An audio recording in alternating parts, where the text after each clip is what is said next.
Don't miss 50% off on IVF procedures. 1st November to 30th November in all 49 branches. 49 అంటే సంతానం, 49 అంటే సంతోషం.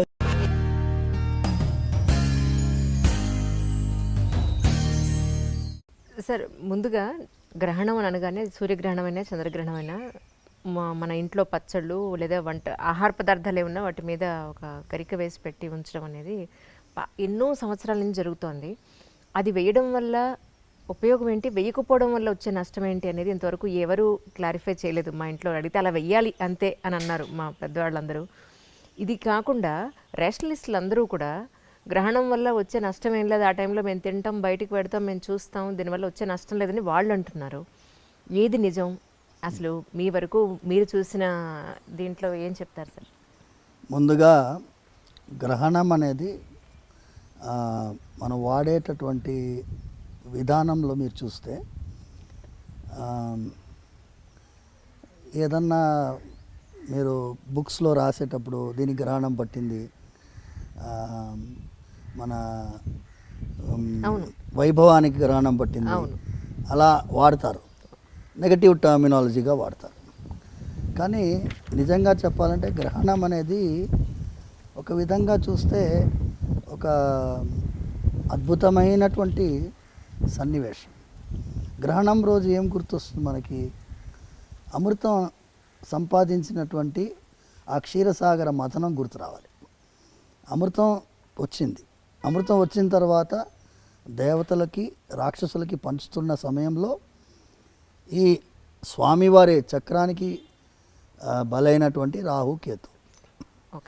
So వాళ్ళు సూర్యచంద్రుల నడుమ కూర్చుండినప్పుడు వాళ్ళు కూర్చున్నారు కాబట్టి వాళ్ళు అమృతాన్ని స్వీకరించిన తర్వాత తల నరకబడింది.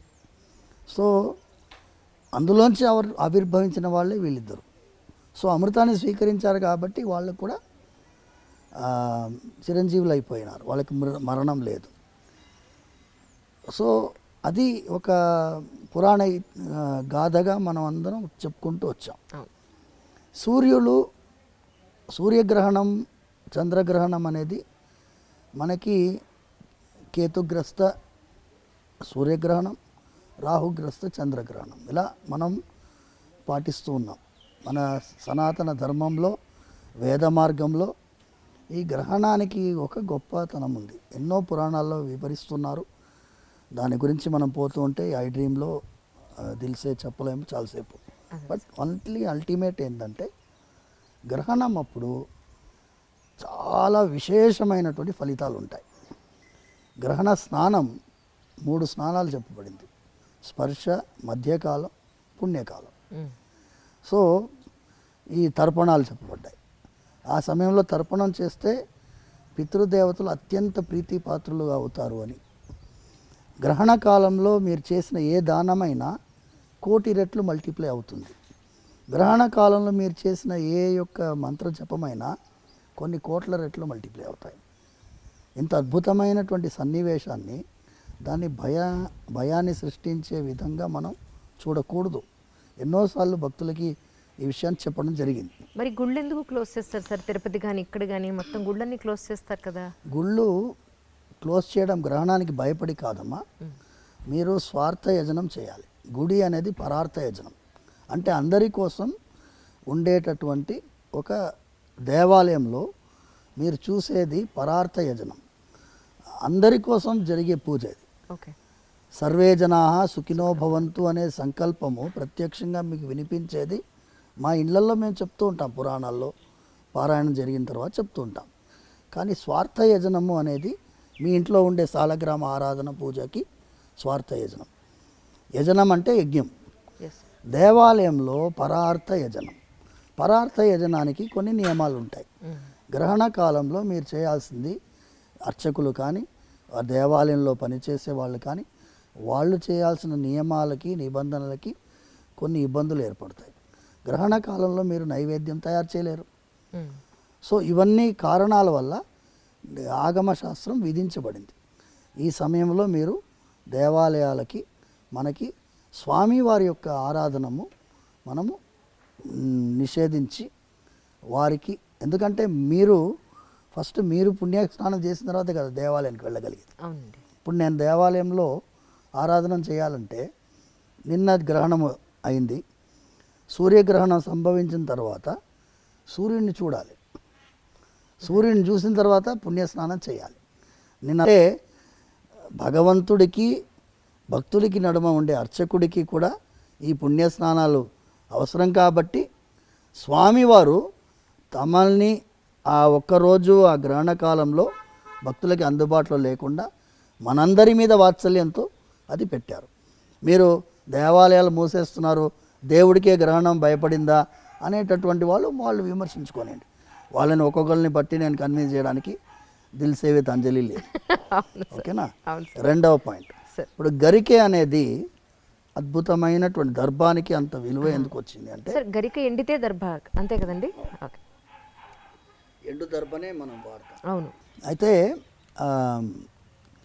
దానికి కూడా ఇప్పుడు మనకి పుష్కర స్నానం ఎలాగ వచ్చిందో 12 ఏళ్ళకి ఒకసారి పుష్కరాలు వస్తాయో, ఈ అమృత భాండం నుంచే పుష్కరం గురించి కూడా వచ్చింది. అలాంటిదే ఈ అమృత భాండం గరుత్మంతుల వారు తన యొక్క తల్లిని వినతాదేవిని శాపం నుంచి విడుదల చేయడం కోసం ఇంద్రుడితో పోరాడి అమృత భాండం తీసుకొస్తారు. తీసుకొచ్చి ఏం చేస్తారంటే ఈ గరిక పైన పెడతారు. సో గరిక పైన పెట్టినప్పుడు ఈ సర్పాలన్నిటికీ కూడా మీరు వెళ్ళి స్నానం చేసి రావాలి, అప్పుడే మీరు ఈ అమృతాన్ని స్వీకరించవచ్చు అంటారు. అంటే అందరు వేల సర్పాలన్నీ సముద్రంలో స్నానానికి వెళ్తారు. మళ్ళీ ఇంద్రుడు వచ్చి తీసుకెళ్ళిపోతాడు అమృత భాండాన్ని. తీసుకెళ్ళేటప్పుడు గరిక మీద అమృతం పడుతుంది. సో అది అమృతంతో తడిసింది కాబట్టి దానికంతా గొప్పతనం. సో అది గరిక తడిసిన తర్వాత ఈ సర్పాలన్నీ ఏం చేస్తాయి, వచ్చి ఆ గరికెని నాకితే సర్పం యొక్క నాలుక రెండుగా చీలిపోతుంది. సో రెండు సైమల్టేనియస్ జరుగుతాయి. అందుకే సర్పానికి 2 నాలుకలు, గరికె వల్ల వచ్చి అంత షార్ప్గా ఉంటుంది, కోస్తుంది అది. సో అంత పవర్ఫుల్ అన్నమాట ఈ దర్భం. దర్భానికి అంత గొప్పతనం. మేము పవిత్రం ధరిస్తాము, పవిత్ర పాణి అంటారు. పవిత్రం ధరించి వెళ్తాము. ఏదన్నా శుభకార్యం జరగాలన్నా పవిత్రంతో జరగాలి. సో అంత ముఖ్యత్వం ఈ అమృతం వల్ల వచ్చింది. సో గ్రహణం సమయంలో సంబంధించిందంతా అమృతంతో సంబంధించిన విషయం. సో అందుకోసం అంత ముఖ్యత్వం. దాన్ని కనుక మనము ఏదన్నా పదార్థం పైన, వండిన పదార్థం పైన, పచ్చళ్ళ పైన, చెడిపోయే పదార్థం పెరుగు అందులో పెడతారు, చిన్న ముక్క పెడితే అది చెడిపోకుండా ఉంటుంది దర్భం వల్ల. ఇది మనం నమ్ముతాం. ఇప్పుడు నమ్మకం ఉండేవాళ్ళు నమ్ముతున్నాం. ఇప్పుడు మేము వెళ్ళి ఈ రేషనలిస్టులని, వాళ్ళు అదేమంటారు హేతువాదుల్ని వెళ్ళి కన్విన్స్ చేయాల్సిన అవసరం లేదు. నేను ఇప్పుడు కాదమ్మా, మీకు తెలుసుంటే 20 ఏళ్ల ముందు ఎప్పుడైతే ఈ టీవీ ఛానల్ దూరదర్శన్ తప్ప ఎక్స్ట్రా ఛానల్స్ ఎప్పుడైతే వచ్చాయో అప్పుడు మొట్టమొదటిసారి ఒక ఛానల్లో గ్రహణం సమయంలో నన్ను నేను రానయ్య బాబు కూర్చోబెట్టి ఏం చేశారు, సమోసా అవన్నీ తీసుకొచ్చారు. మేమంతా తింటాం చూడండి ఏమన్నా అవుతుందంటే, ఇప్పుడు మీరు చిన్న విషయం అమ్మా, తిన్న వెంటనే ఏమన్నా అవుతుందా? ఏమీ కాదు. ఇప్పుడు స్మోకర్స్ ఉన్నారు, రోజు సిగరెట్ తాగుతాడు, ఏమైనా అవుతుందా వాడికి? ఎప్పుడు అవ్వాలో అప్పుడు అవుతుంది.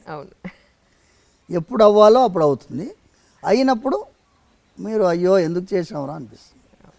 ఇప్పుడు సైంటిఫికల్గా గ్రహణం సమయంలో lot of other reasons are being చెప్తున్నారు. సైన్స్ కూడా గ్రహణం సమయంలో what are the changes, electromagnetic fields ఏముంటుంది, ఎలా ఉంటుంది పరిస్థితి, వాతావరణంలో ఏ మార్పులు ఉంటాయి, వాళ్ళు రీసెర్చ్ చేస్తున్నారు, ఇప్పుడు ఇంకా చేస్తున్నారు. So let us wait. శరీరం పైన మనది ఏంటి అంటే ప్రకృతితో అనుసంధానమైనటువంటి ఒక జీవితం మనది. అది గ్రహించాము కాబట్టే ఇప్పుడు ఈ CO2 కార్బన్ ఎమిషన్ వాళ్ళు విదేశీ వాళ్ళు మాట్లాడుతున్నారు చూడండి, మన వాళ్ళకి ముందు నుంచే తెలుసు. ఋషులు వాళ్ళు ప్రకృతితో అనుసంధానంగా మీరు జీవించాలి, ప్రకృతికి విపరీతంగా మనకు ఏ కార్యక్రమం చేయకూడదు అనేటటువంటి విధానంలో మనం జీవించాం కాబట్టి చాలా విషయాల్లో ప్రకృతితో సంబంధించినటువంటి అంశాలు మనం చెప్తున్నాం. గ్రహణం కూడా ప్రకృతితో సంబంధించిన విషయం.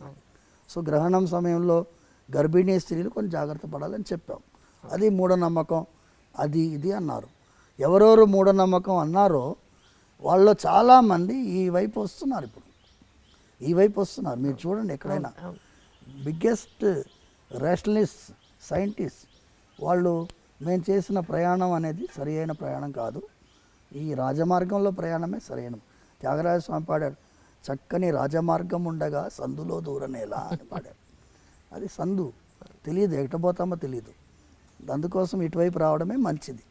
ఇది ఏంటి అమ్మా, కొన్ని వేల సంవత్సరాల చరిత్ర ఉన్నటువంటి సనాతన ధర్మం. ఇది వేద మార్గం.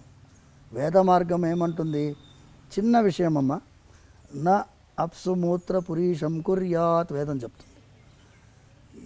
నీళ్ళల్లో మీరు ఎప్పుడు కూడా మీరు పాసిపోయకూడదు అని చెప్తుంది వేదం చెప్తుంది. నదికి ఉండేటటువంటి మనకి గౌరవం చెప్తుంది. నదీ స్నానానికి వెళ్ళినప్పుడు మీరు సోప్ కూడా రాసుకోకూడదు అంటుంది. ఇక్కడ సోప్ రాసుకొని నదిలో స్నానం చేయకూడదు. నదీ స్నానం చేసి వచ్చి మీరు ఇంట్లో సోప్ రాసుకొని స్నానం చేసుకోవచ్చు. నదీ స్నానానికి ఈ కెమికల్స్ పూసుకొని స్నానం చేయకూడదని శాస్త్రం చెప్తుంది.